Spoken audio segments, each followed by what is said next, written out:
Bonjour à tous. Alors que les soldes prennent fin, on a pu constater que de nombreux magasins étaient pleins, malgré le contexte ambiant d'inflation et de morosité. Certains pourraient se dire que cette frénésie à la consommation est terrible du point de vue humain, d'autres qu'elle est bénéfique du point de vue économique. La société de consommation a ses défenseurs et ses pourfendeurs. Mais plutôt que de tomber dans le piège d'un débat vu et revu, j'aimerais réfléchir avec vous aujourd'hui sur la notion même de consommation.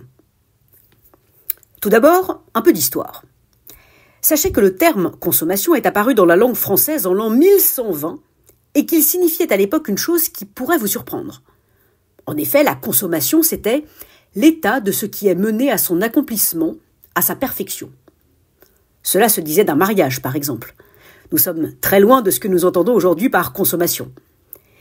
Cette définition ancienne est en lien direct avec l'étymologie latine du mot, puisque consommation vient de consumatio qui signifie accomplissement, achèvement, perfection. Alors que consommer est aujourd'hui globalement synonyme d'acheter ou d'utiliser, on peut s'étonner d'un tel glissement de définition. Nous pourrions dessiner l'hypothèse suivante. Ces deux définitions du mot consommation recouvrent peut-être deux manières différentes de consommer.